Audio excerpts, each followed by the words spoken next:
जिस्मानी अमराज के लिए हकीम महमूदुल हसन तौहीदी चैनल को सब्सक्राइब कीजिए। बिस्मिल्लाहिर्रहमानिर्रहीम। अल्हम्दुलिल्लाहि वहदा वस्सलातु वस्सलामु अला मन ला नबिय्य बअदा वला रसूल बअदहु वला मासूम बअदा। अम्मा बाद, मोहतरम भाइयों और बहनों, अस्सलाम वालेकुम व रहमतुल्लाहि व बरकातुहू। आजकल हर दूसरा तीसरा मर्द हो या औरत, वो मैदे की तेज़ाबियत का शिकार है। अगर आप मैदे की तेज़ाबियत का शिकार हैं, आपके मैदे के अंदर बहुत ज़्यादा एसिडिटी है, तबखीर पैदा होती है, गैस बनती है, खाना हज़म नहीं होता, खट्टी डकारें आती हैं, खाना मुंह की तरफ आता है, और बदहज़मी का अगर आप शिकार हैं, मैदे में जलन है, एसिडिटी है, बर्निंग होती है, तो आप ये एक छोटा सा सफ़ूफ बना के घर में रखें। इससे आपको इतना फ़ायदा होगा कि महंगी महंगी दवाइयों से आपकी जान छूटेगी।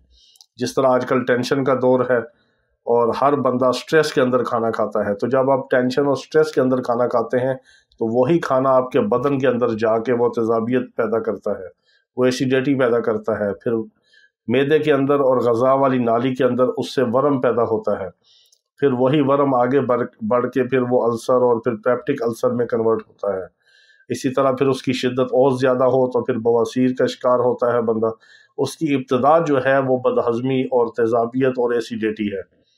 तो पहली बात तो ये है कि आप मुर्गन ग़ज़ाएँ जो है उसको ज़रा एहतियात के साथ खाएँ, फ़ास्ट फूड ना खाएँ, ज़्यादा आप कोल्ड ड्रिंक, ज़्यादा चाय, ज़्यादा तंबाकू, सिगरेट वगैरह, पान, हुक्का, ऐसी जो चीज़ें हैं उनसे अपने आप को बचाएँ। और फिर आप सबसे बढ़कर ये है कि रिलैक्स रहें, अल्लाह रब्बुल इज़्ज़त की ज़ात और सिफ़ात के ऊपर भरोसा और तवक्कुल रखें।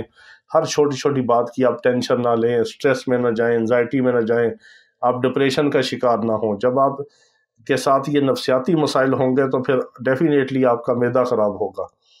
इन चीज़ों से आप परहेज़ करें, एहतियात करें, और ये एक सफ़ूफ बना के घर में रख लें। बहुत ही आसान सा सफ़ूफ है।